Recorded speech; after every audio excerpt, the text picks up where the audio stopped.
En estos últimos días, el cristianismo conservador de los Estados Unidos está consternado ante la propuesta de ley de igualdad por parte del partido gobernante.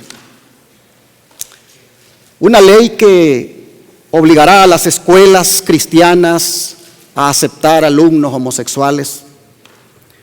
Una ley que obligará a las escuelas cristianas a darle empleo a maestros homosexuales si esa escuela está necesitando y ese maestro aplica. Una ley que obligará a todas las escuelas a convertir los baños en unisex, donde cualquiera puede entrar a ellos si se siente identificado con cualquiera de los dos sexos, ya sea masculino o femenino.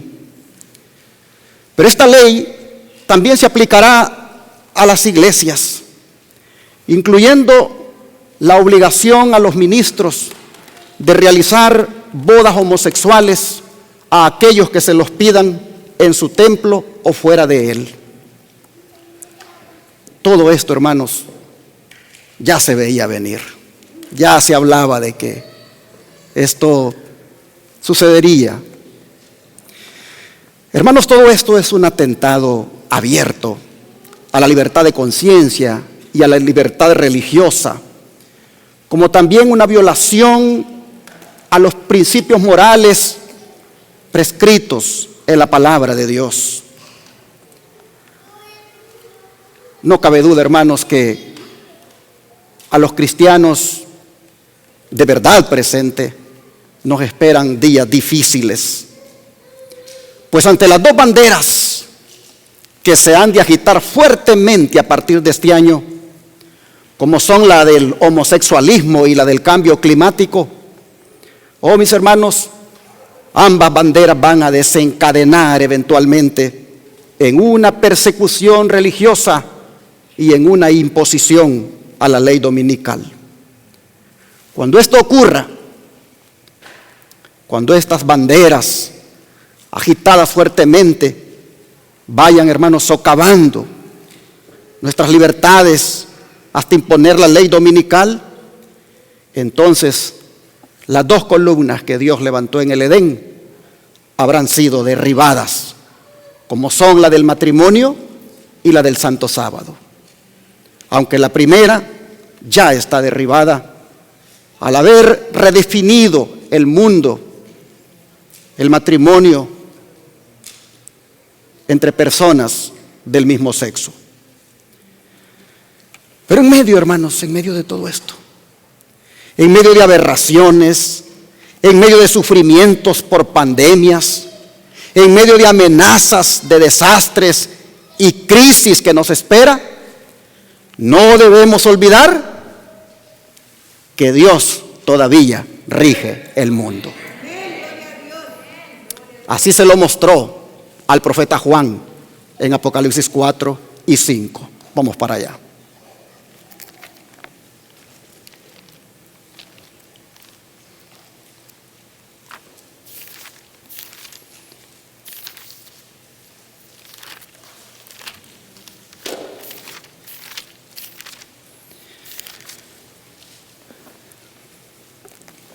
Vamos a leer los 2 capítulos enteros y vamos a leer de la Escritura esta mañana otro capítulo extenso en otro libro. Vamos a leer mucho la palabra de Dios ahora. Comencemos. Capítulo 4 completamente y el 5, porque ambos capítulos son una sola visión.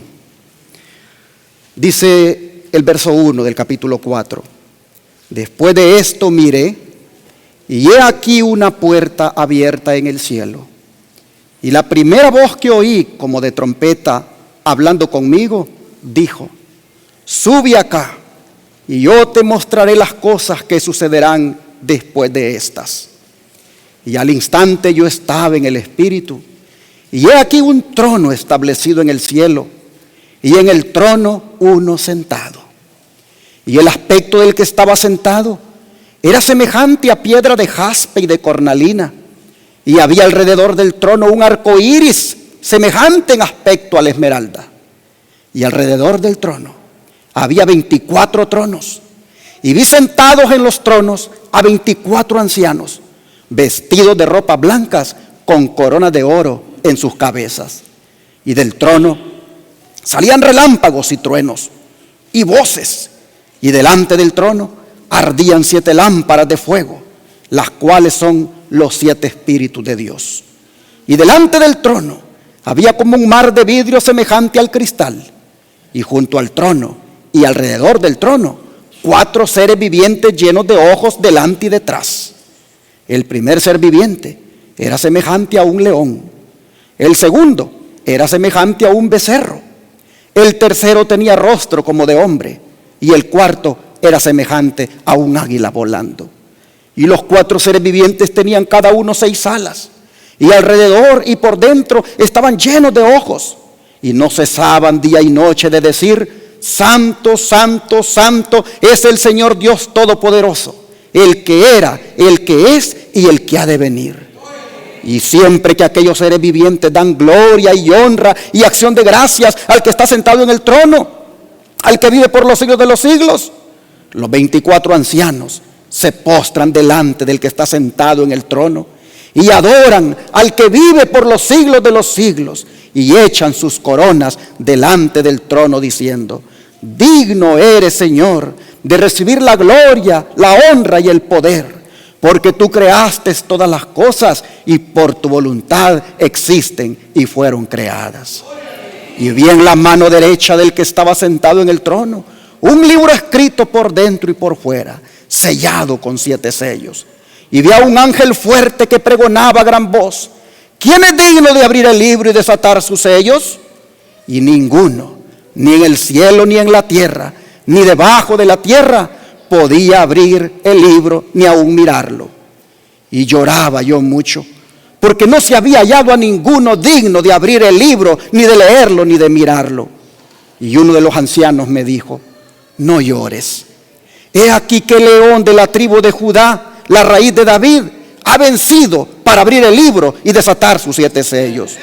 Y miré y vi que en medio del trono y de los 4 seres vivientes y en medio de los ancianos estaba en pie un cordero como inmolado, que tenía 7 cuernos y 7 ojos, los cuales son los 7 espíritus de Dios enviados por toda la tierra.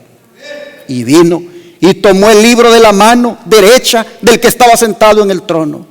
Y cuando hubo tomado el libro, los 4 seres vivientes y los 24 ancianos se postraron delante del cordero. Todos tenían arpas y copas de oro llenas de incienso, que son las oraciones de los santos.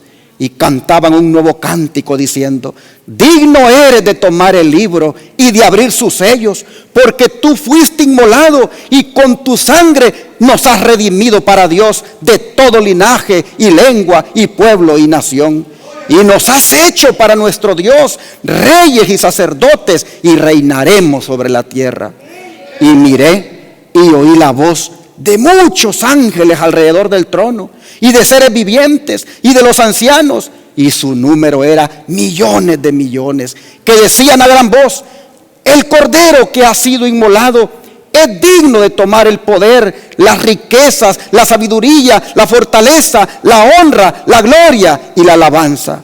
Y todo lo creado que está en el cielo y sobre la tierra, y debajo de la tierra y en el mar, y todas las cosas que en ellos hay, oí decir al que está sentado en el trono y al Cordero: sea la alabanza, la honra, la gloria y el poder por los siglos de los siglos.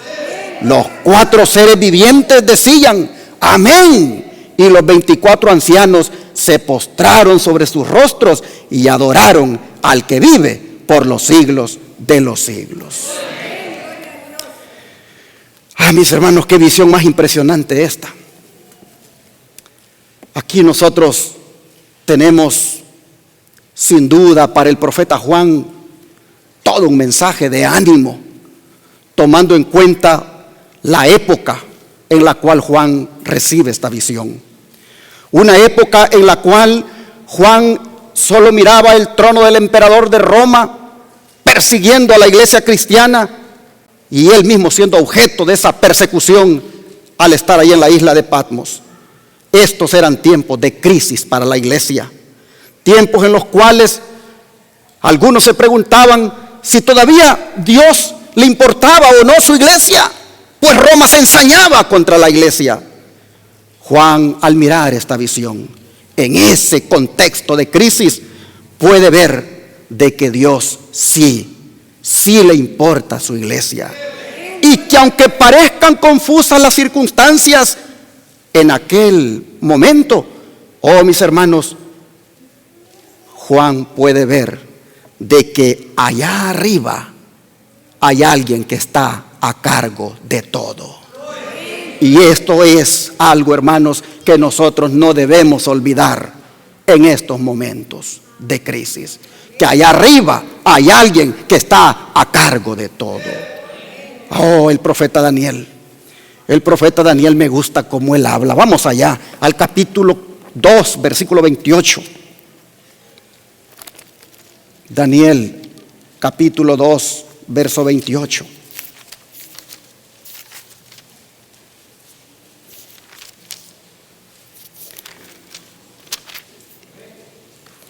Dice la escritura: pero hay un Dios, ¿a dónde, hermanos? En los cielos, el cual revela los misterios. Y él ha hecho saber al rey Nabucodonosor lo que ha de acontecer en los postreros días. He aquí tu sueño y las visiones que has tenido en tu cama. Me gusta esta declaración, pero hay un Dios en los cielos. Hermanos, esta declaración fue dicha por el profeta en un contexto de crisis, cuando su vida corría peligro y la de sus amigos también. Oh, mis hermanos, cómo él se confortaba diciendo: pero hay un Dios en los cielos. Aunque tengamos la amenaza de muerte sobre nosotros, hay un Dios en los cielos. Si yo terminara aquí el mensaje y ustedes se fueran con esto en su mente, creo, hermanos, que ustedes saldrían de aquí felices diciendo: hay virus, pero hay un Dios en los cielos. Hay crisis, pero hay un Dios en los cielos. Hay amenaza de persecución religiosa, de violación de derechos. Hay amenaza de todo eso, pero hay un Dios en los cielos. Oh, cuánto podría esto, hermanos, en tiempos difíciles confortarnos. Dios está en los cielos. Y si está en los cielos, está, hermanos, sobre la silla que está allá en el Vaticano. Si está en los cielos, está sobre la silla del presidente de los Estados Unidos. Si está en los cielos, está sobre la silla de cualquier gobernante de este mundo. Hay un Dios en los cielos. Oh, cuánto esto, hermanos, debe animarnos. ¿Por qué? Porque, hermanos, sobre todo gobernante, por muchas leyes que imponga, por muchos planes que hayan, oh, hermanos, no se le olvide nunca a usted que usted tiene un Dios en los cielos. Y Él es el que tiene el control finalmente. Él rige el mundo. Hay veces, hermanos, cuando miramos tantas cosas y oímos los mensajes que pensamos que esto, pobrecitos de nosotros. No, mis hermanos, tenemos un Dios todopoderoso a nuestro lado.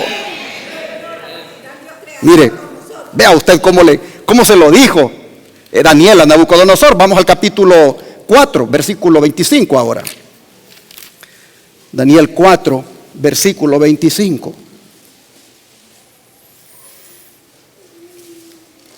Le dice el profeta al rey de Babilonia: que te echarán de entre los hombres, y con las bestias del campo será tu morada, y con hierba del campo te apacentarán como a los bueyes, y con el rocío del cielo serás bañado, y 7 tiempos pasarán sobre ti, hasta que conozcas que el Altísimo tiene dominio en el reino de los hombres, y que lo da a quien Él quiere.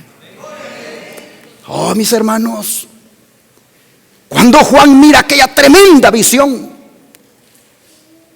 de la majestad divina, cuando Juan en esos capítulos 4 y 5 miró esa impresionante visión, él, como Daniel, entendió que hay un Dios en los cielos. Él, como Daniel, entendió que porque está allá arriba alguien sentado en su trono, estaba teniendo el control de los eventos y que Roma finalmente llegaría hasta donde se lo permitiera el que está ahí arriba sentado en el cielo. Aquí se le dice al rey Nabucodonosor, Dios tiene, se le dice, dominio sobre los imperios, sobre los hombres, sobre los gobernantes. Y Dios dice, Dios le dice Daniel a Nabucodonosor, Dios se lo da a quien Él quiere. Dios tiene el control. El don profético, comentando esto, dice, el Señor Dios omnipotente reina. Amén, hermanos. El Señor Dios omnipotente reina. Todos los reyes, todas las naciones, ¿qué cosa, hermanos? Le pertenecen. Están bajo su dominio y gobierno. Sus recursos son infinitos. El sabio declara, como los repartimientos de las aguas, así está el corazón del rey en la mano de Jehová. A todo lo que quiere lo inclina. Aquellos de quienes depende el destino de las naciones son vigilados. Note, son vigilados con una atención que no conoce tregua por aquel que da victoria a los reyes, a quien pertenecen los escudos de la tierra. Río Angera, el 28.3, 1907. Aquellos de quienes depende el destino de las naciones son vigilados. Joe Biden está siendo vigilado por el que está ahí arriba en el cielo. Francisco, con su geopolítica que anda haciendo ahorita por Irak, está siendo vigilado por el que está ahí arriba en el cielo. Todos están vigilados. Y suceden las cosas porque en cierta manera Dios va permitiendo que sucedan para que finalmente se cumplan los propósitos de Dios. Aquí el Señor lo dice claro a través del don de profecía. Todos los reyes y todas las naciones le pertenecen al que está allá arriba. Sigue diciendo el don de profecía. En la Río Angera, el 6 de febrero de 1900. Reyes y príncipes toman sus posiciones al tiempo señalado. Biden tomó su posición al tiempo señalado. Donald Trump tomó su posición al tiempo señalado. Hermanos y hermanas, hay que tener claro esto. Con quien sea que esté gobernando, Dios va a cumplir sus propósitos. Dice, ellos piensan, dice que están realizando sus propios propósitos, pero en realidad están cumpliendo la palabra que Dios ha dado mediante sus profetas. Ellos desempeñan su parte en llevar el gran plan de Dios. ¿Quiénes? Los profetas. Y también estos reyes, en cierta manera. Los acontecimientos, dice, entran ¿en qué? En su cauce, cumpliendo la palabra que el Todopoderoso ha dicho. Los reyes, los gobernantes, piensan que están ellos, hermanos, realizando sus propios propósitos, pero en realidad se van a cumplir los propósitos de Dios. Los acontecimientos entran en su cauce. Nos puede consternar este proyecto de ley que quieren imponer al país. Nos puede como abatir el saber de que en el baño de las niñas cualquier hombre puede entrar porque se cree que es mujer. Nos puede desesperar ese tipo de leyes, pero hermanos, todos esos acontecimientos están entrando, dice, en su cauce, en el cauce de Dios, donde se va cumpliendo la palabra que el Todopoderoso ha dicho, que el mundo irá de mal en peor. Hermanos y hermanas, ¿por qué los reyes y príncipes toman sus posiciones al tiempo señalado? ¿Por qué los acontecimientos entran en su causa? Porque, como dice el título de nuestra presentación, Dios todavía rige el mundo. Y en las ocasiones que su pueblo pasa por crisis, en las ocasiones en que su pueblo ha sido sometido a alguna crisis, Dios siempre se le ha aparecido a sus profetas, mostrándoseles como el que está sentado en el trono. Miren, vamos a ver algunos ejemplos. Vamos otra vez al libro de Daniel. Aquí estamos, bueno, al capítulo 7. Capítulo 7, versículos 9 al 10.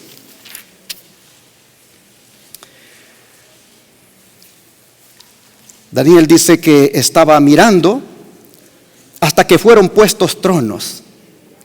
Y se sentó un anciano de días, cuyo vestido era blanco como la nieve y el pelo de su cabeza como lana limpia. Su trono llama de fuego y las ruedas del mismo fuego ardiente. Un río de fuego procedía y salía de delante de él. Millares de millares le servían y millones de millones asistían delante de él. El juez se sentó y los libros fueron abiertos. Hermanos y hermanas, aquí la visión Daniel la recibe en el contexto de los estragos que causa la Roma pagana y papal, representados acá por una bestia espantosa y un cuerno pequeño. Cuando estos se están ensañando contra el pueblo de Dios, Daniel mira que son colocados tronos y que el anciano de días se sienta y que un libro o los libros son abiertos. En otras palabras, en el momento crítico, en el momento cuando aquí se presenta la Roma pagana y papal hablando palabras contra el Altísimo, persiguiendo a la iglesia, Daniel mira que el anciano de días se sienta en el trono. Hermanos y hermanas, esto tiene una enseñanza para nosotros, de que en toda situación Dios tiene el control, por muy difícil que sea. Bueno, nosotros lo miramos aquí con Daniel, pero hay otros personajes que de la misma manera, en momentos de crisis, como Daniel, como Juan en Apocalipsis, también Dios se les manifestó sentado en el trono. Vamos a mirar el caso de Ezequiel. Vamos a ver primero el de Isaías. Isaías capítulo 6, verso 1 al 7. Isaías capítulo 6, verso 1 al 7, nos dice lo siguiente. En el año que murió el rey Uzías, vi yo al Señor sentado sobre un trono alto y sublime, y sus faldas llenaban el templo. Por encima de él había serafines. Cada uno tenía 6 alas. Con 2 cubrían sus rostros, y con 2 cubrían sus pies, y con 2 volaban. A ver, quisiera hacer una pausa aquí. ¿Cuántas alas, mejor dicho, tenían los 4 seres vivientes que miró Juan en su visión? Tenían 6 alas. Con 2 cubrían sus rostros, con 2 cubrían sus pies y con 2 volaban. Aquí los llama serafines, porque serafín quiere decir ardiente. Son ángeles que brillan por todos lados. Bueno, dice que el uno al otro le daba voces, versículo 3, diciendo: Santo, santo, santo Jehová de los ejércitos, toda la tierra está llena de su gloria. Y los quiciales de las puertas se estremecieron con la voz del que clamaba, y la casa se llenó de humo. Entonces dije: ay de mí que soy muerto, porque siendo hombre inmundo de labios y habitando en medio de pueblo que tiene labios inmundos, han visto mis ojos al Rey Jehová de los ejércitos. Y voló hacia mí uno de los serafines, teniendo en su mano un carbón encendido, tomado del altar, con unas tenazas. Y tocando con él sobre mi boca, dijo: he aquí que esto tocó tus labios, y es quitada tu culpa y limpio tu pecado. Aquí, mis hermanos, nosotros vemos que la visión es recibida en los días cuando aquel rey asirio Tiglat-Pileser se había propuesto dominar el mundo, y nación que se le pusiera por delante, él la conquistaba. E Israel no iba a ser la excepción. Israel aparecía en el escenario de Tiglat-Pileser. El joven profeta Isaías se preguntaba: ¿cuál sería la suerte del pueblo de Dios? ¿Cuál sería la suerte de Judá? ¿Sería vencido? Dios no lo dejó en esa perplejidad, y se le manifiesta de esta manera para que capte una visión diferente del ambiente en el cual él estaba. Le hace saber con esta visión de Dios sentado en un trono alto y sublime, le hace saber, mis hermanos, que a pesar del poderío de Asiria, Dios seguía siendo supremo en su trono, y que bajo su dominio están todos los asuntos terrenales. Pero ¿qué del profeta Ezequiel? Vamos al capítulo 1 de ese libro. Veamos acá. Ezequiel capítulo 1.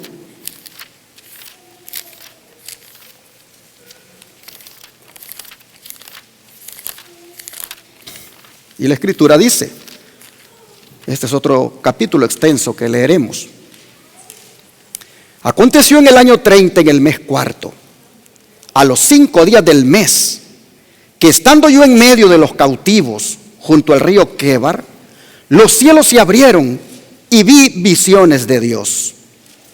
En el 5º año de la deportación del rey Joaquín, a los 5 días del mes, vino palabra de Jehová al sacerdote Ezequiel, hijo de Buzi, en la tierra de los caldeos, junto al río Quebar. Vino allí sobre él la mano de Jehová. Y miré, y he aquí venía del norte un viento tempestuoso, y una gran nube, con un fuego envolvente, y alrededor de él un resplandor, y en medio del fuego algo que parecía como bronce refulgente, y en medio de ella la figura de 4 seres vivientes. Y esta era su apariencia: había en ellos semejanza de hombre. Cada uno tenía 4 caras y 4 alas, y los pies de ellos eran derechos, y la planta de sus pies como planta de pie de becerro, y centellaban a manera de bronce muy bruñido. Debajo de sus alas, a sus 4 lados, tenían manos de hombre, y sus caras y sus alas por los 4 lados. Con las alas se juntaban el uno al otro, no se volvían cuando andaban, sino que cada uno caminaba derecho hacia adelante. Claro, porque habían caras a los 4 lados, ¿verdad? Siempre caminarían hacia adelante. Y el aspecto de sus caras era cara de hombre, y cara de león al lado derecho de los 4, y cara de buey a la izquierda en los 4. Asimismo había en los 4 cara de águila. Así eran sus caras. Y tenían sus alas extendidas por encima, cada uno 2, las cuales se juntaban, y las otras 2 cubrían sus cuerpos. Noten, estos tienen 4 alas, diferentes a las que vio Isaías y a las que vio Juan. Y cada uno, dice, caminaba derecho hacia adelante, hacia donde el Espíritu les movía que anduvieran. Andaban, y cuando andaban no se volvían. Sí, porque siempre caminaban hacia adelante, porque con 4 caras para cualquier lado que camines siempre vas a ver hacia adelante. Dice el verso 13, cuando la semejanza, dice, de los seres vivientes, cuanto a la semejanza de los seres vivientes, su aspecto era como de carbones de fuego encendidos, como visión de hachones encendidos, que andaba entre los seres vivientes, y el fuego resplandecía, y del fuego salían relámpagos. Y los seres vivientes corrían y volvían a semejanza de relámpagos. Imagínense qué rapidez. Mientras yo miraba, dice, los seres vivientes, he aquí una rueda sobre la tierra, junto a los seres vivientes, a los 4 lados. El aspecto de las ruedas y su obra era semejante al color del crisólito. y las cuatro tenían una misma semejanza. Su apariencia y su obra eran como rueda en medio de otra rueda. Cuando andaban, se movían hacia sus cuatro costados. No se volvían cuando andaban. Y sus aros eran altos y espantosos y llenos de ojos alrededor en las cuatro. Y cuando los seres vivientes andaban, las ruedas andaban junto a ellos. Y cuando los seres vivientes se levantaban de la tierra, las ruedas se levantaban. Hacia donde el Espíritu les movía que anduvieran, andaban. Hacia donde les movía el Espíritu que anduvieran, las ruedas también se levantaban tras ellos, porque el Espíritu de los seres vivientes estaba en las ruedas. Cuando ellos andaban, andaban ellas, y cuando ellos se paraban, se paraban ellas. Asimismo, cuando se levantaban de la tierra, las ruedas se levantaban tras ellos, porque el Espíritu de los seres vivientes estaba en las ruedas. Y sobre las cabezas de los seres vivientes aparecía una expansión a manera de cristal maravilloso, extendido encima sobre sus cabezas. Y debajo de la expansión, las alas de ellos estaban derechas, extendiéndose la una hacia la otra. Y cada uno tenía dos alas que cubrían su cuerpo.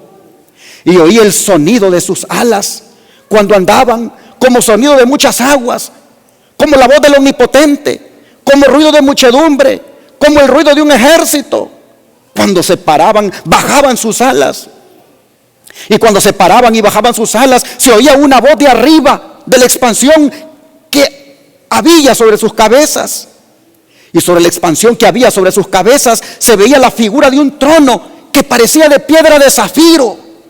Y sobre la figura del trono había una semejanza que parecía de hombre sentado sobre él. Y vi apariencia como de bronce refulgente, como apariencia de fuego dentro de ella en derredor. Desde el aspecto de sus lomos para arriba y desde sus lomos para abajo, vi que parecía como fuego y que tenían resplandor alrededor. Como parece el arco iris que está en las nubes el día que llueve, así era el parecer del resplandor alrededor. Esta fue la visión de la semejanza de la gloria de Jehová. Y cuando yo la vi, me postré sobre mi rostro y oí la voz de uno que hablaba. Hermanos, el contexto, nuevamente, es importante entenderlo. Aquí nosotros miramos que la visión es dada en tiempos cuando la nación está en ruinas y la mayoría del pueblo ha sido llevada cautiva a países extranjeros. A esos oprimidos que les parecía que Dios ya no regía el mundo.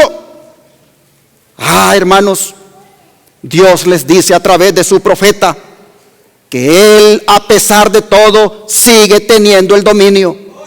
Aunque están cautivos en Babilonia, aunque la nación esté en ruinas, todo lo que está pasando, Dios lo tiene bajo control. Dios todavía rige el mundo.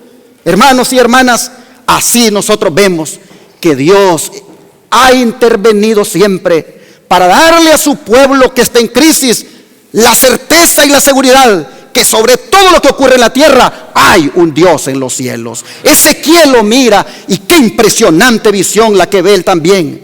Hermanos y hermanas, la sierva del Señor comentando esto dice, en las visiones dadas, dice, a Isaías, a Ezequiel y a Juan, las tres que hemos leído, vemos, dice, cuán íntimamente está relacionado el cielo con los acontecimientos que suceden en la tierra. Y cuán grande es el cuidado de Dios para con los que son leales. El mundo no está sin gobernante. El programa de los acontecimientos venideros está en las manos de ¿quién? En las manos del Señor. La majestad del cielo tiene a su cargo el destino de las naciones, como también lo que concierne a su iglesia. Hoy en los testimonios tomo 2, página 352. Hermanos y hermanas, por favor, que esta cita la tengamos bien clara, de que el programa de los acontecimientos venideros está en las manos de ¿quién? Que vengan las vacunas que quieran venir, que vengan las pandemias que quieran venir, que vengan los reseteos que quieran venir. El programa de los acontecimientos finalmente va a estar en las manos del Señor. No tengamos ningún temor. Con nosotros está Jehová de los ejércitos.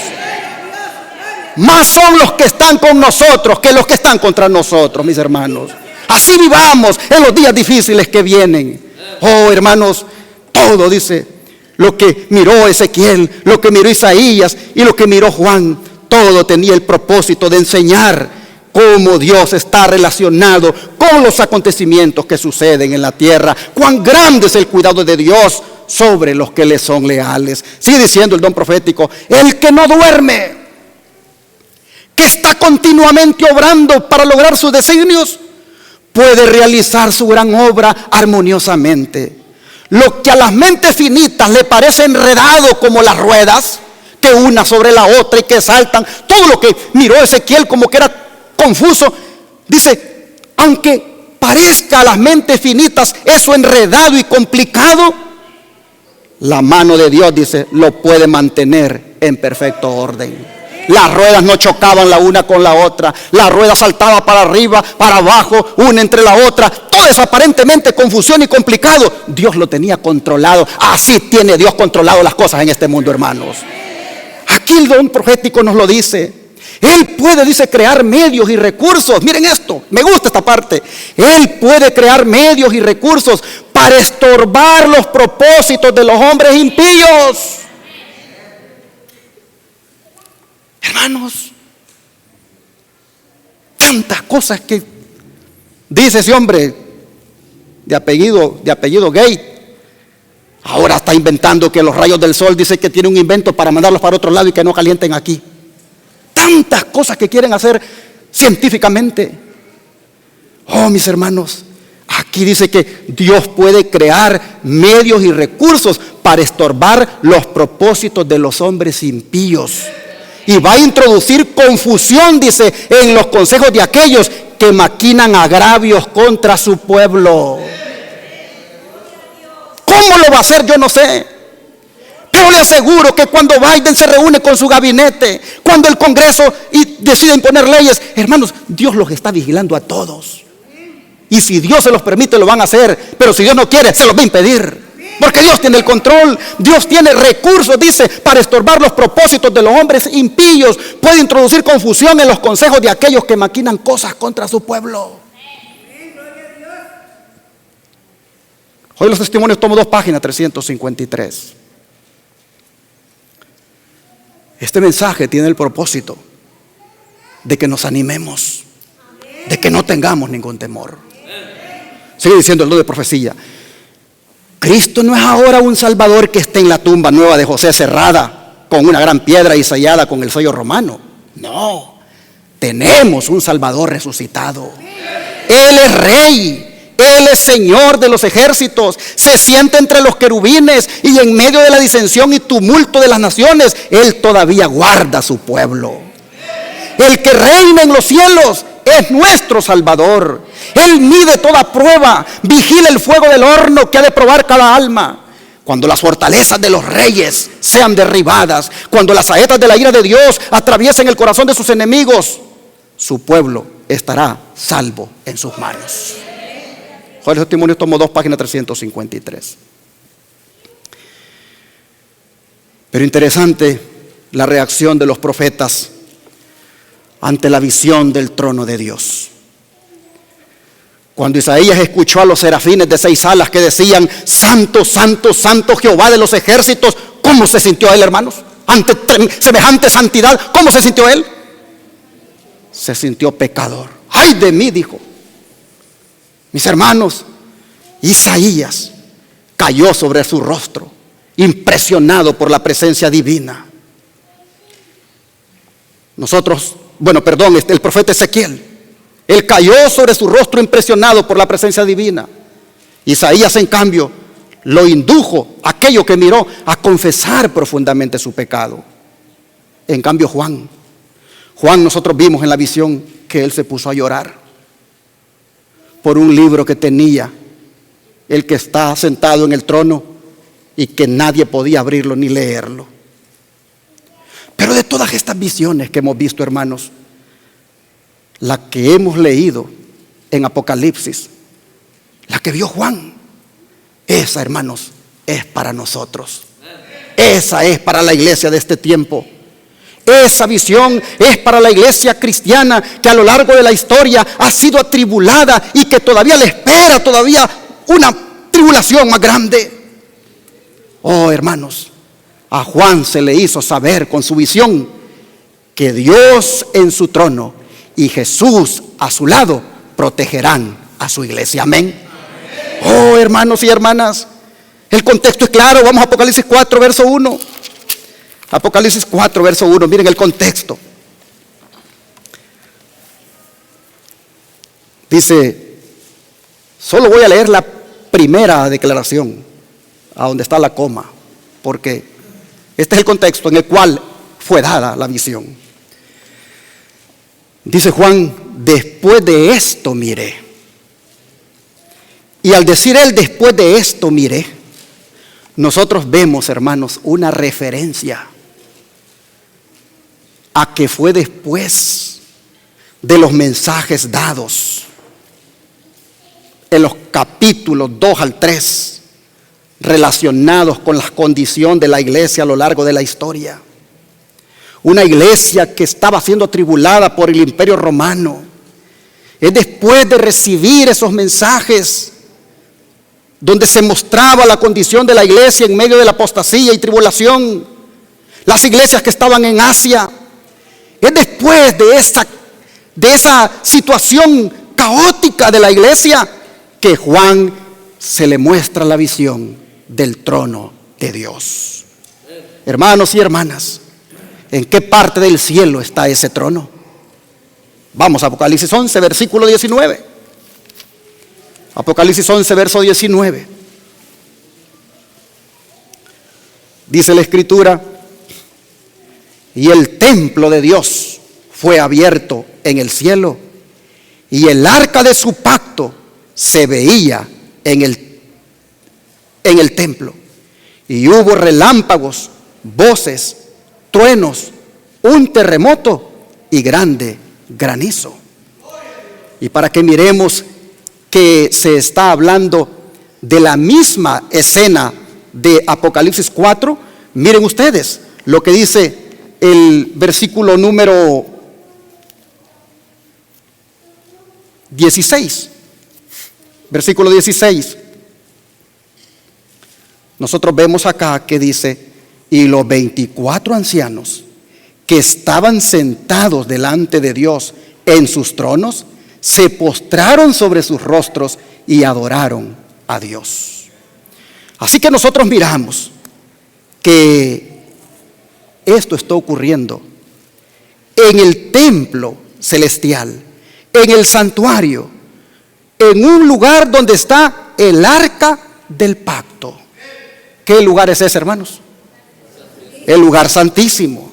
Nosotros sabemos que en el santuario terrenal Dios dijo que el arca del pacto, allí donde están los 10 mandamientos, Dios dijo que deberían ponerla en el lugar santísimo. Pues en este lugar donde los 24 ancianos, dice el verso 16, están delante de Dios en sus tronos, se postran sobre sus rostros y adoran a Dios. En este lugar, hermanos, también nosotros vemos que está el arca del pacto, que es en el santuario. Por lo tanto, toda la escena de Juan capítulo 4 y 5 está ocurriendo en el lugar santísimo del santuario celestial. El don de profecía nos confirma esto, se los pongo acá. Conflicto de los siglos, página 466 a la 468 dice, los lugares santos del santuario celestial están representados por los 2 departamentos del santuario terrenal. Cuando en una visión le fue dado al apóstol Juan que viera el templo de Dios en el cielo, contempló allí 7 lámparas de fuego ardiendo delante del trono. Y noten, entre paréntesis, se está refiriendo esto a Apocalipsis 4:5, la gran visión que acabamos de leer. De nuevo dice, fue abierto el templo de Dios, el mismo de la gran visión de Apocalipsis 4 y el capítulo 5 también. De nuevo dice, fue abierto el templo de Dios, lo acabamos de leer en Apocalipsis 11:19, y miró hacia adentro del velo interior el lugar santísimo. Allí vio el arca de su pacto, representada por el cofre sagrado construido por Moisés para guardar la ley de Dios. En el templo celestial, la morada de Dios, su trono está asentado ¿en qué cosa? En juicio y en justicia. ¿Por qué? Porque allí está la santa ley de Dios. Tus mandamientos, dice la Escritura, son justicia. Dice: en el templo celestial, la morada de Dios, su trono está asentado en juicio y en justicia. En el lugar santísimo está su ley, la gran regla de justicia por la cual es probada toda la humanidad. Pero noten que en el trono de Dios, allí está, dice, el juicio y la justicia. ¿Qué es lo que está pasando entonces en Apocalipsis 4 y 5, en esa gran visión de Juan? Lo que está pasando allí, hermanos, es el juicio investigador. Ese juicio previo al advenimiento, anunciado por el primer ángel de Apocalipsis 14 y que dio inicio en 1844. Así que, hermanos, nosotros tenemos ni más ni menos que a la corte divina en sesión, allí en el capítulo 4 y 5 de Apocalipsis. Solamente que en esta corte, a diferencia de lo que suele ocurrir en las cortes humanas aquí en la tierra, oh hermanos, en esta corte nosotros leímos que se canta y se alaba al Señor durante el juicio. En ninguna corte aquí en la tierra se canta y se alaba. Ahí hay nervios. Pero en esta corte que Juan mira, se canta, se alaba al Señor durante el juicio. ¿Por qué? Porque es un juicio en favor de los santos. Es un juicio, hermanos, en favor de aquellos que han aceptado a Jesucristo como su Salvador. Es un juicio en favor de aquellos que han sido justificados por la gracia de Cristo y que ahora, por agradecimiento a eso, le aman y guardan sus mandamientos. Es un juicio en favor de ellos, por eso le cantan y le alaban. Oh, hermanos, y otro elemento que nos dice que esta es una escena de juicio es la presencia de esos 24 ancianos. Esa presencia de esos 24 ancianos, hermanos, está en connotación con la obra que hacían los ancianos en Israel. ¿Qué hacían los ancianos en Israel, hermanos? Juzgar. Los tribunales eran compuestos por ancianos. El Sanedrín. A Moisés los ancianos le ayudaban a juzgar los asuntos del pueblo. Aquí nosotros miramos ancianos apoyando el juicio celestial. Oh, hermanos, didácticamente Juan estaba comprendiendo todo lo que estaba pasando en el cielo, pues él conocía lo que los ancianos hacían en su nación. Hermanos y hermanas, pero estos ancianos son simbólicos, no son seres humanos. Ha habido muchas interpretaciones que han surgido a raíz de ellos, como aquella de que esos son los que Cristo se llevó el día cuando Él resucitó y resucitaron muchos. Sin embargo, miren lo que ha sido revelado por el don de profecía. Póngale atención y trate de entender lo que quiere decir la sierva del Señor aquí. Juan dice: estaba angustiado ante la incapacidad manifiesta de todo ser humano o inteligencia celestial de leer las palabras o aún mirarlo. ¿Qué cosa? Aquel libro que había en la mano del que estaba sentado en el trono. Su alma, dice, estaba perturbada a tal punto de agonía y suspenso que uno de los ángeles fuertes, y póngale atención a esto, que uno de los ángeles fuertes tuvo compasión de él y poniendo su mano sobre él le dijo en tono tranquilizador: no llores, he aquí el león de la tribu de Judá, la raíz de David, ha prevalecido para abrir el libro y desatar los 7 sellos. Carta 65, 1898. Pero póngale atención, uno de los ángeles fuertes de la corte que está en sesión le dice a Juan que no llore. Pero nosotros vemos en Apocalipsis 5:5 que el que dijo eso fue uno de los 24 ancianos, ¿no es cierto? Vamos otra vez. Apocalipsis 5:5. Dice, y uno de los ancianos me dijo, no llores. He aquí que el león de la tribu de Judá, la raíz de David, ha vencido para abrir el libro y desatar sus 7 sellos. Noten, uno de los ancianos me dijo, la sierva del Señor dice, uno de los ángeles fuertes tuvo compasión de Juan y poniendo sobre él le dijo en tono tranquilizador, no llores. Uno de los ángeles fuertes. Estos 24 ancianos son seres angelicales que están allí dando didácticamente a Juan esa tremenda lección en cuanto al juicio que están haciendo. Mire lo que dice la sierva del Señor en esta otra declaración de Signs of the Times del 1/4/1983. Noten, la perfección del carácter de nuestro Salvador despierta la admiración de los ángeles y de los hombres. Hay aquí un tema inagotable de pensamiento. El más brillante y exaltado de los hijos de la mañana proclamó su gloria en la creación y anunció su nacimiento con cantos de felicidad. Ahora él se lo puso en rojo para que usted le ponga atención. Ellos velan sus rostros delante de él cuando se sienta sobre su trono, arrojan sus coronas a sus pies y cantan sus triunfos a medida que contemplan su resplandeciente gloria. Noten, los ángeles a los que se refiere esta cita tienen coronas y hacen con ellas lo que hacen los ancianos. En Apocalipsis 4:10, miren ustedes, capítulo 4, verso 10, dice: los 24 ancianos se postran delante del que está sentado en el trono y adoran al que vive por los siglos de los siglos y echan sus coronas delante del trono diciendo.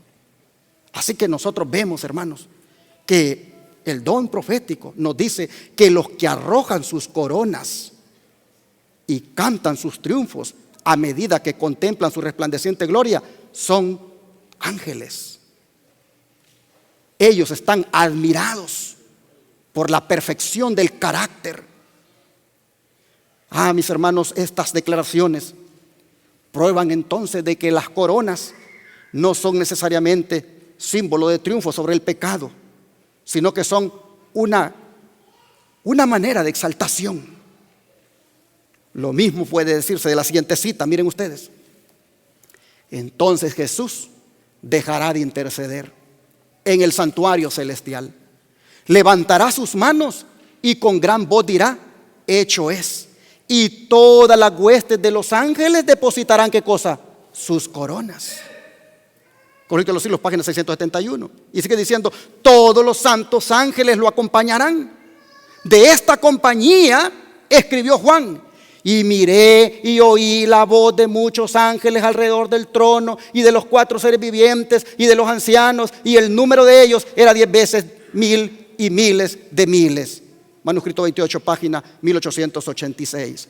Aquí está hablando la sierva del Señor de una compañía angélica alrededor del trono, en la cual nosotros hemos visto 4 seres vivientes y 24 ancianos. Pero en esta compañía angélica nosotros vemos, hermanos, que dice la sierva del Señor que ellos son de los que escribió Juan. Y miré y oí la voz de muchos ángeles alrededor del trono y de los 4 seres vivientes y de los ancianos. En otras palabras, los 24 ancianos son parte de esa compañía evangélica. Bueno, mis hermanos, estos seres vivientes que están allí con esas caras simbólicas, pues no son otros que querubines.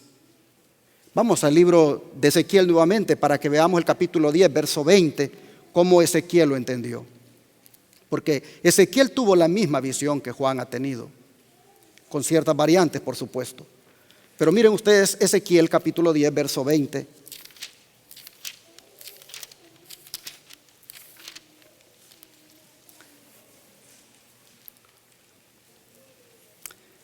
Dice, estos eran los mismos seres vivientes que vi debajo del Dios de Israel junto al río Quebar. Y conocí que eran, ¿qué cosa? Querubines. Así que nosotros vemos, Isaías mira serafines, ángeles ardientes, una categoría de ángeles llamada serafines. Ezequiel mira querubines. Juan también mira querubines. Los querubines tienen la misión de ser protectores, de proteger el trono. Así nosotros vemos, hermanos, que en el cielo toda la hueste angelical, millones de millones, están atentos a un juicio que se está llevando a cabo. Es de destacar el motivo por el cual, hermanos, los ángeles, y yo le diría ángeles ancianos, adoran a Dios. El motivo, vamos a versículo 10 al 11, vamos a otra vez a Apocalipsis, capítulo 4, versículo 10 y 11.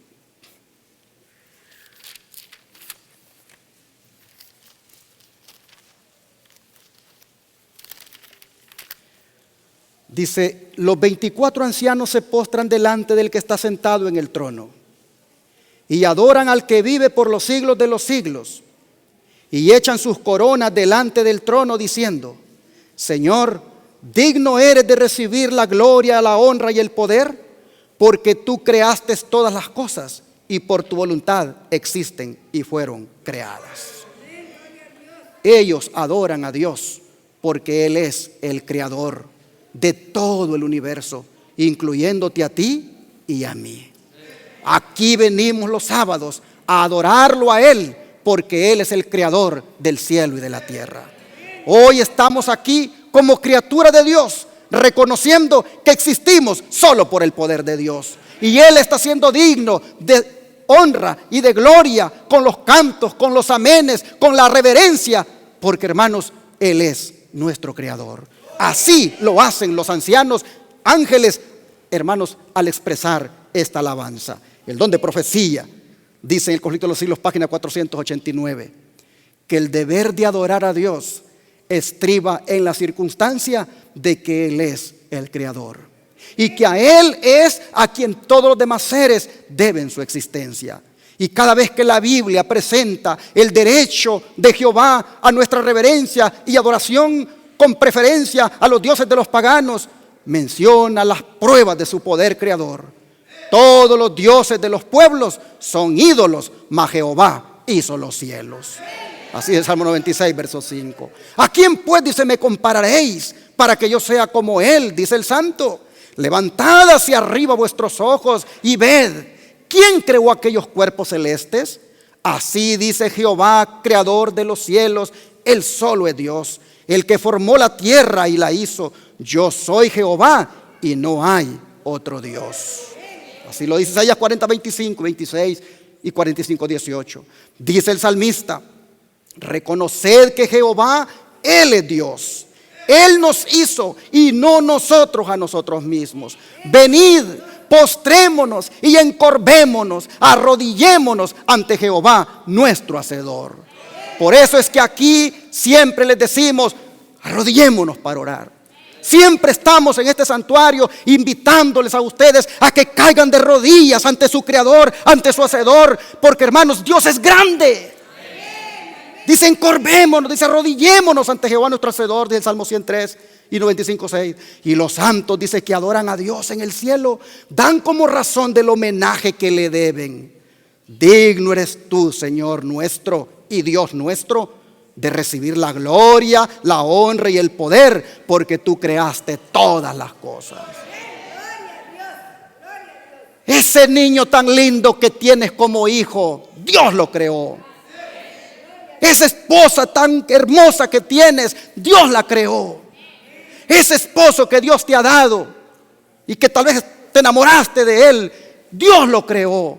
Todos somos aquí criaturas del Señor. Y nunca nos olvidemos de eso. Y por lo tanto vivamos como los ángeles, hermanos, en todo tiempo, dándole gloria a nuestro Creador. Él se lo merece. ¿Y qué dice uno de los ancianos a Juan con respecto al libro sellado que no podía abrir?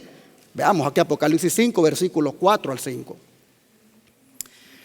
Y oraba yo mucho, porque no se había hallado a ninguno digno de abrir el libro, ni de leerlo, ni de mirarlo.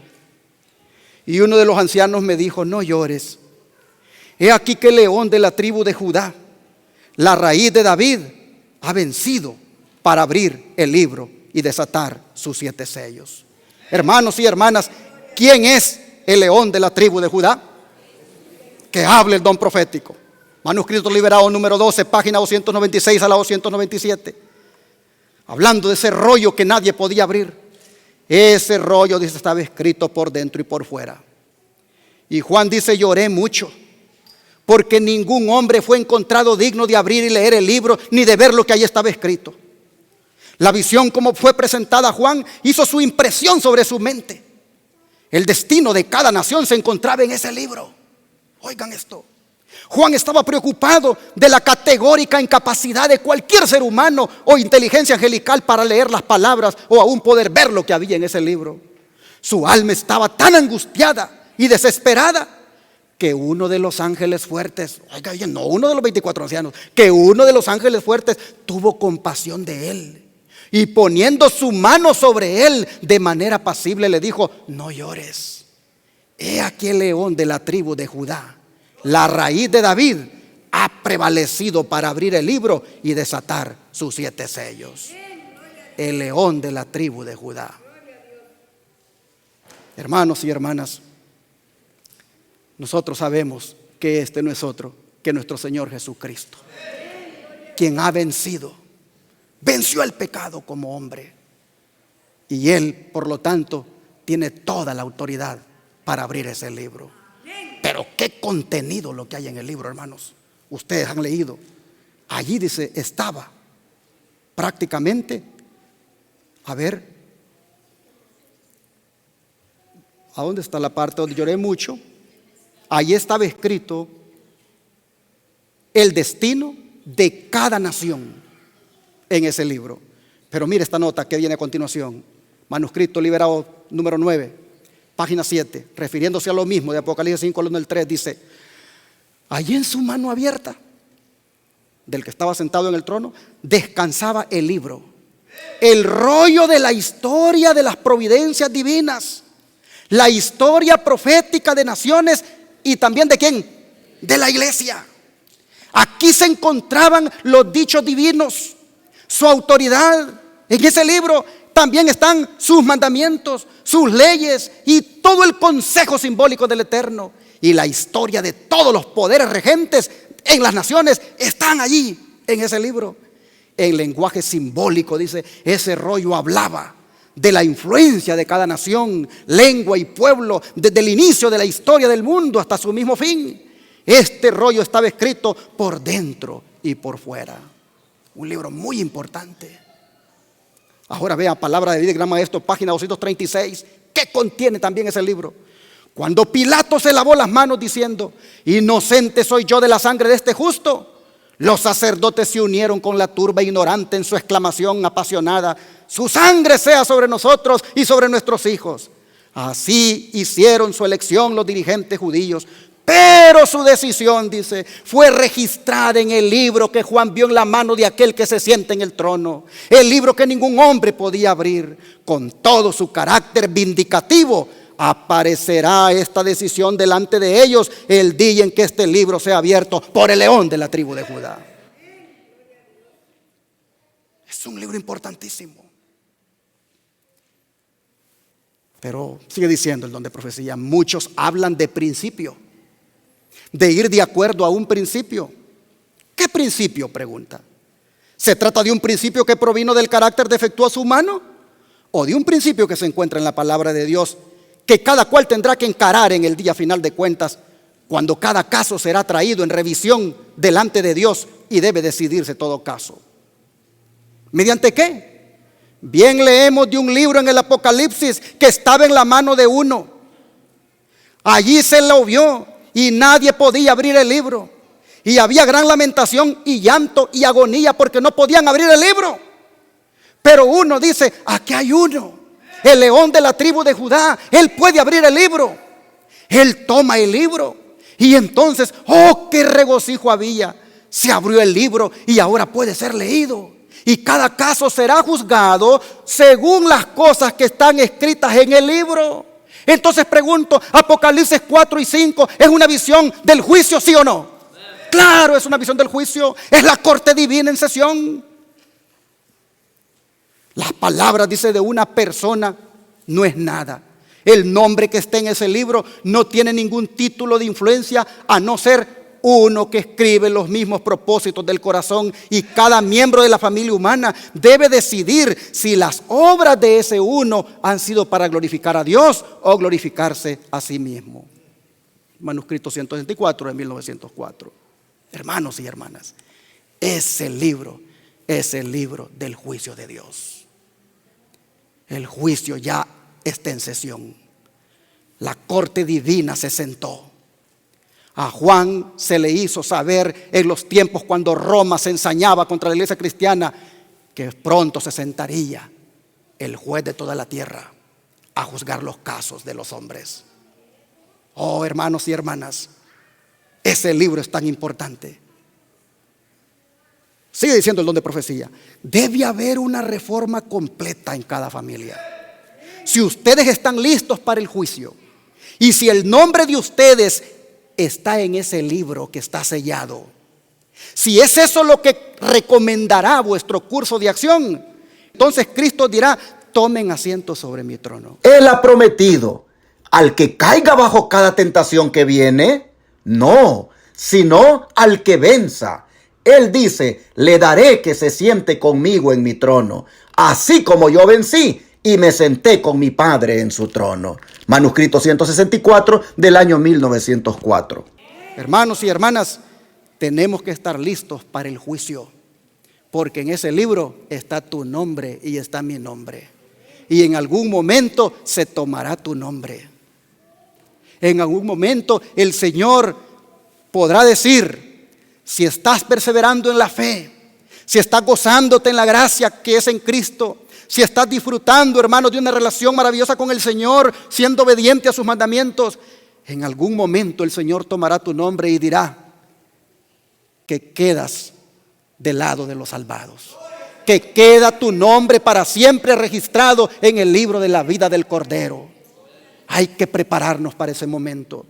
Apocalipsis 4 y 5 es para este tiempo, hermanos. Es para decirnos a nosotros, en medio de pandemias, en medio de crisis que se avecinan, el juicio está en el cielo. El Creador está ya tomando cartas en el asunto, y solo es cuestión de tiempo para que los impíos también sean, hermanos, juzgados. Oh, hermanos, que se siga alabando en el cielo por todos aquellos redimidos por la sangre del Cordero. Y tú que has sido redimido, tú que has sido redimida, mantente redimido, hermano. Mantente fiel al Señor para que tu nombre sea apartado dentro de todos los redimidos que por toda la eternidad gozarán con Cristo. Sigue diciendo el don de profecía. El quinto capítulo del Apocalipsis, este que hemos leído junto con el 4, el quinto capítulo del Apocalipsis debe estudiarse detenidamente.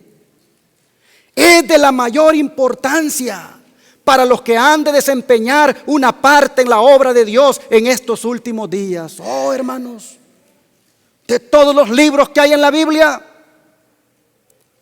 de todos los capítulos que contiene la Biblia, el capítulo número 5 del Apocalipsis es de mayor importancia para nosotros que vamos a desempeñar una parte en la obra de Dios en estos últimos días. Hermanos, debemos ponerle atención aquí a lo que está ocurriendo en esta visión. Algunos dicen, están engañados, no se percatan de lo que está por suceder en la tierra. Son víctimas de un error fatal los que se han dejado confundir en lo que concierne a la naturaleza del pecado. A menos que hagan un cambio decisivo, serán encontrados faltos cuando Dios pronuncie su sentencia sobre los hijos de los hombres. Habiendo transgredido la ley y quebrantado el pacto eterno, recibirán un galardón correspondiente a sus obras. Testimonios tomo 9, página 267. Oh, mis hermanos, a Juan le dicen: no llores, he aquí el león de la tribu de Judá. Pero cuando Juan voltea a ver, no mira ningún león. ¿Qué es lo que mira? Versículo 6. Y miré y vi que en medio del trono y de los 4 seres vivientes y en medio de los ancianos estaba en pie un cordero como inmolado, que tenía 7 cuernos y 7 ojos, los cuales son los 7 espíritus de Dios enviados por toda la tierra. Él mira un cordero lleno de sabiduría, porque los 7 ojos son símbolo de sabiduría. Oh, hermanos y hermanas, un cordero como inmolado, con 7 cuernos. Los cuernos son símbolo de poder. De manera que lo que Juan mira allí, un cordero que es todopoderoso, todo sabio. Y dice el don de profecía comentando eso. En Hechos de los Apóstoles, página 470 a la 471. El Salvador se presenta ante Juan bajo los símbolos del león de la tribu de Judá y de un cordero como inmolado.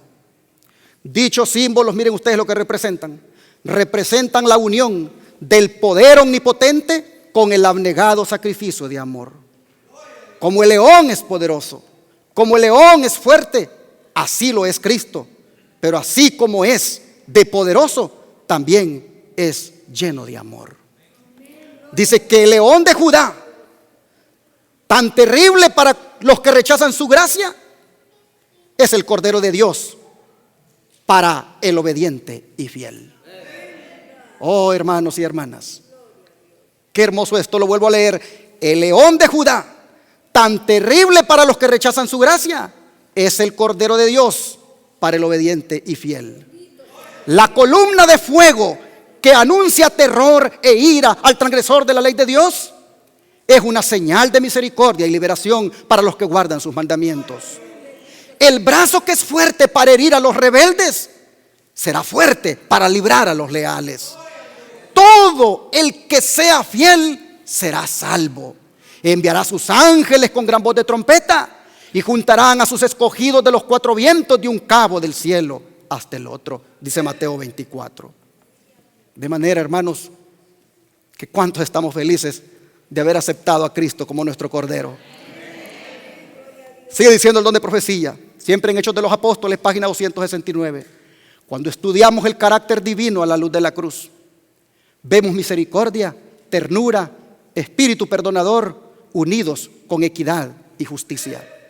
Sí, porque no se nos olvide que en medio del trono hay un cordero. Un cordero que ha ofrecido y está ofreciendo su sangre por todos aquellos que le hemos aceptado.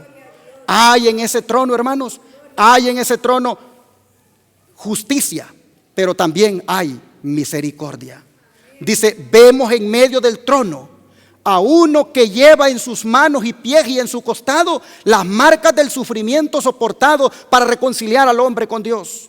Vemos a un Padre infinito que mora en luz inaccesible, pero que nos recibe por los méritos de su Hijo. La nube de la venganza que amenazaba solamente con la miseria y la desesperación revela a la luz reflejada desde la cruz el escrito de Dios: vive, pecador, vive. Vosotros, almas arrepentidas y creyentes, vivid, yo he pagado el rescate. ¿Qué más queremos, hermanos? ¿Qué más queremos? Esta es una gran bendición. Qué hermoso lo que se dice: vive, pecador, vive. Vosotros, almas arrepentidas y creyentes, vivid, porque yo he pagado el rescate. Merecías la muerte eterna, pero yo la he pagado por ti. Al contemplar a Cristo, dice, nos detenemos en la orilla de un amor inconmensurable. Nos esforzamos por hablar de este amor, pero nos faltan, dice, las palabras. Consideramos su vida en la tierra, su sacrificio por nosotros, su obra en el cielo como abogado nuestro y las mansiones que está preparando para aquellos que le aman. Y solo podemos exclamar: oh, qué altura y profundidad la del amor de Cristo. ¿En cuánto consiste el amor?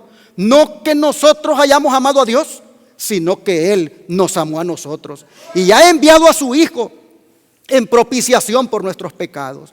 Mirad cuál amor nos ha dado el Padre, que seamos llamados hijos de Dios. Y así, hermanos, yo termino mi mensaje esta mañana diciéndoles que allí,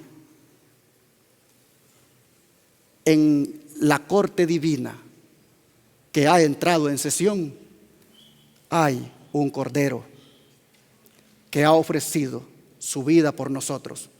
Y por lo tanto allí hay justicia, pero también hay amor para nosotros. Hay un arco iris que es símbolo de la promesa y la misericordia de Dios. Hablemos de los juicios de Dios, sí, pero también hablemos del grande amor de Dios. Voy a cerrar este mensaje con el libro de Hebreos capítulo 4, versículo 16. Hebreos capítulo 4, versículo 16. Acerquémonos pues, con miedo, confiadamente. ¿A dónde, hermanos? Allí, a donde está la corte divina. Allí donde Apocalipsis 4 y 5 nos ha mostrado lo que está sucediendo. Acerquémonos, dice, confiadamente allí al trono de la gracia, para alcanzar, ¿qué cosa? Misericordia y hallar gracia para el oportuno socorro. Hermanos y hermanas, con Cristo nuestro Salvador, acerquémonos con confianza al trono.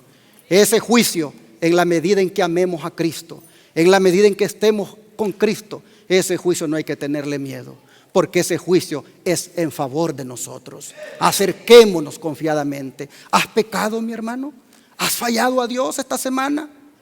¿Eres consciente que has pecado? ¿Eres consciente que no has andado bien delante del Señor? ¿Aceptas, mi hermano, hermana, que has andado con una doble vida? Oh, hermano, hermana, acércate con confianza al trono de Dios, porque hay un Cordero que fue inmolado por ti. Acércate allí y recibe de allí el perdón y la gracia sobre ti. No sigas más en el pecado, no sigas más en la desobediencia. Acércate al trono de la gracia, que allí hay socorro oportuno para ti. Que Dios bendiga a su pueblo, y con este mensaje de ánimo sigamos adelante enfrentando la crisis que nos espera. Caigamos de rodillas ante Dios, ante ese Dios alto y sublime. Amado Padre, cuánto nos conforta saber que en medio de esta crisis que estamos pasando y que todavía se va a poner más difícil, cuánto nos conforta saber que tú estás sentado en ese trono teniendo el control del universo. Cuánto, Señor, nos alienta saber de que este mundo no está sin gobernante, que tiene al gobernante divino, el cual eres tú. Padre, te agradecemos por darnos esa certeza de que pase lo que pase, todo lo que nos pase, si va a traerte gloria a ti, tú lo vas a permitir. Amén. Señor, solo te rogamos que nuestro amor por ti sea tan grande, tan profundo, que no tengamos temor de sufrir por ti. Ayúdanos, Señor, a reconocerte como el Señor de nuestras vidas, a entregarte, Señor, todo lo que somos a tu servicio. Ayúdanos, Padre, a prepararnos para cuando se tome nuestro nombre en ese juicio. Ayúdanos, Señor, para que cuando de ese libro se agarre el nombre nuestro, oh Padre, se ponga del lado de los salvados. Ayúdanos, Padre, a andar siempre presente, que sobre todo lo que hay en el mundo, Jehová está en el cielo, Jehová está en su trono, y que a Él me debo, y Él me ama, y Él me cuida. Padre, gracias por tu palabra. Muchas gracias, Señor, en el nombre de Jesús. Amén.